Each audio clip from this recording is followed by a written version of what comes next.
G'day, Nick Goldridge here. I'm the winemaker for a wine called Singing Tree Russian River Chardonnay. And it's a really awesome wine that we've been making for about 6 years now.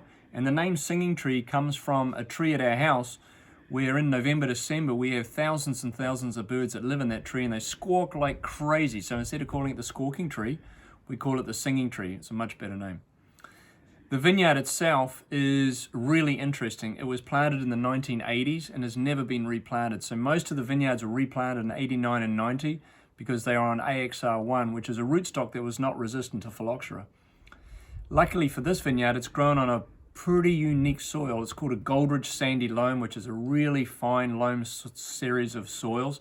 And what makes it unique in that regard is that it doesn't have any organic matter, and so the phylloxera cannot live in it.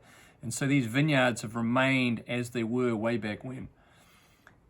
Secondly, this is planted to an old mass selection. That doesn't really mean much to you, but it's not a clone. So the definition of a clone is you can trace everything back to one plant. But as a mass selection, these were just field selections that were created in the 70s and 80s and propagated in the vineyard.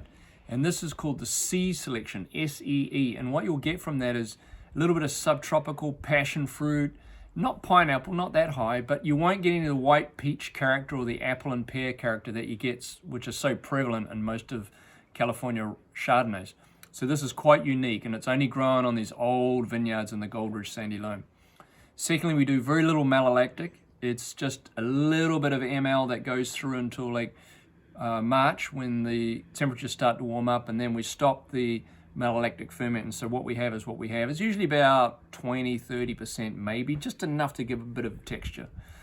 So when you drink this wine, it's going to be quite different as I've described. So you're going to get this little bit of aromatic, and then you're going to drink this wine. It's going to come in the mouth kind of broad like Chardonnay does, and it's going to have this really lean line and then just pop right on the finish and just have all this beautiful texture.